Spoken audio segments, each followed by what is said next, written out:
अप्रैल को सफेद झंडे के साथ हम सब मिलकर निकलेंगे। ताजिर हों, जिस भी शोबा इजाज़त से ताल्लुक रखते हों, वो मिलकर इंशाअल्लाह ताला हम मजबूत करेंगे। और जो बात की कि जो शहर की बेहतरी के लिए हमसे जो होगा, इससे माजी में भी हमारा ये था और आज भी यही है कि शहर की बेहतरी के लिए जो भी कदम बढ़ाएगा, हम उस शहर की बेहतरी के लिए उसके साथ खड़े होकर इंशाअल्लाह ताला पार्टिसिपेट करेंगे। और उम्मीद करते हैं कि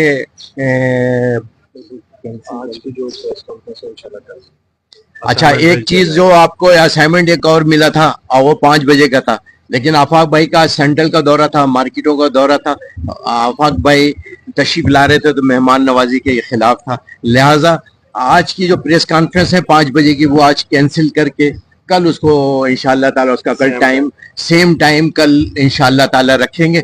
तो क्योंकि आजकल इवेंट्स भी बहुत हो रहे हैं, काफ़ी प्रेस कॉन्फ्रेंस भी और माहौल भी जो आपको सबको पता है, लिहाजा आपको दोबारा जहमत देना कल देंगे जहमत आपको। बल्कि ये पैगाम है, ये असाइनमेंट है कि कल 5 बजे इंशाअल्लाह ताला अहम प्रेस कॉन्फ्रेंस होगी और उसके अंदर अहम ऐलानात भी हैं, वो इंशाअल्लाह कल करेंगे। और उम्मीद आपका यहाँ आने का शुक्रिया, आप सब तशरीफ लाए और काफ़ी देर आपने इंतज़ार किया और बिल्कुल हैं गर्मी में बैठे हाँ बिल्कुल गर्मी के अंदर आप लोग रहे और अल्लाह ताला आपको इसका अजर अता फरमाएगा कि आप भी शहर की बेहतरी के लिए बैठे और हम भी इस बेहतरी के लिए खड़े। तो इंशाअल्लाह ताला आफाक भाई के साथ मिलकर और दीगर जो भी इसके लिए आगे बढ़ेगा, उसके शहर की बेहतरी के लिए हमारा कदम, हमारा हाथ हमारे लोगों के साथ है। और ये हमारे बुजुर्गों की वैसे साथ रहे हैं और काम किया है, तो लिहाजा इंशाअल्लाह अच्छा करेंगे, शहर के लिए अच्छा सोचेंगे। जब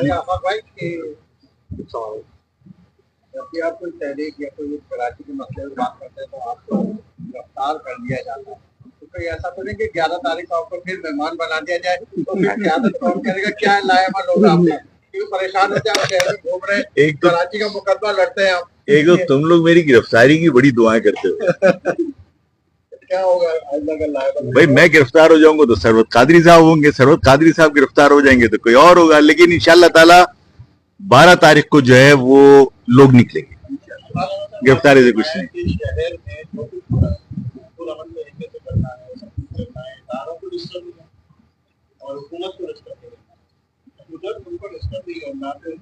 हम लोगों ने इस बात का एहसास नजर आ रहा है कि क्या चीजें हो रही है, शहर के साथ ज्यादती हो रही है, शहर में रहने वाले शहरियों का हक मारा जा रहा है, इंटीरियर से लोगों को ला ला के बिठाया जा रहा है।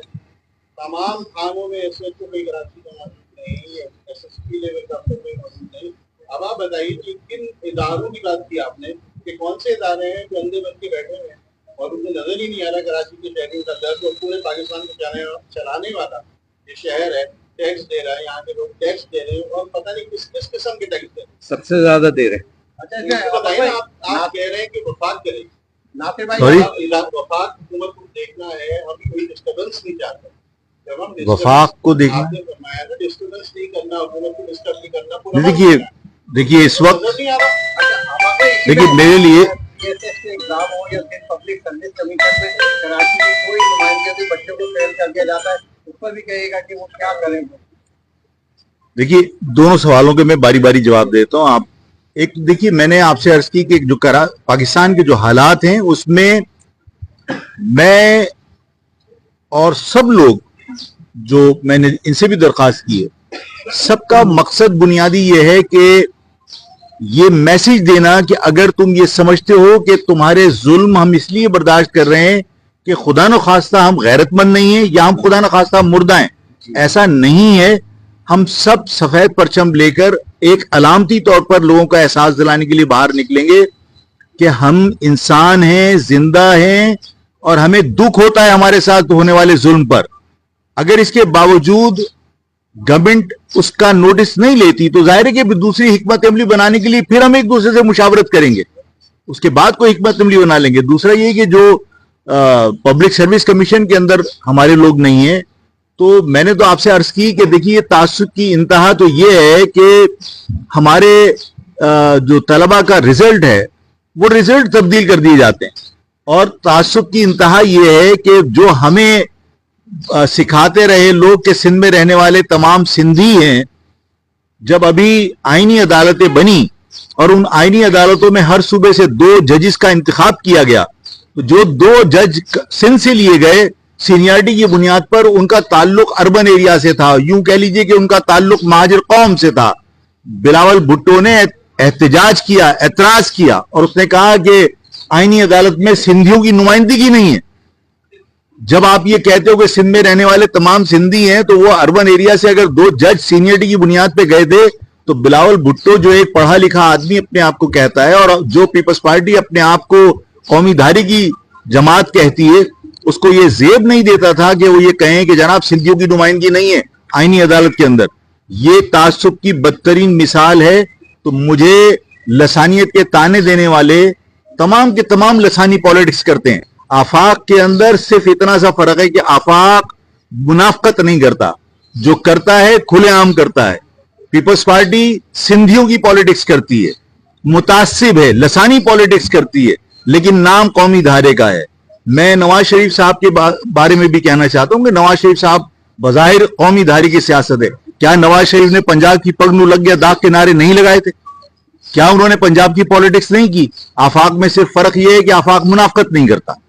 आप सबका बहुत बहुत शुक्रिया। गजा का मामला मैं आप सबसे माफी चाहता हूं, इंपॉर्टेंट है। मुझे कोई और बात करने से पहले सरवत कादरी साहब को भी कोई और बात करने से पहले हमें बात करनी चाहिए थी गजा पे। गजा के लोग मजलूम हैं। गजा के लोग इसराइल की और अमेरिका की बर्बरियत का शिकार हो रहे हैं। और जिस तरह मासूम और बेगुनाह और निहत्ते लोगों के चिथड़े उड़ते हुए लोगों ने देखे, उसकी जितनी मजम्मत की जाए कम है। ये हमारे बहन भाई हैं, हमारे बुजुर्ग हैं जो वहां कत्ल हो रहे हैं, जो वहां शहीद हो रहे हैं।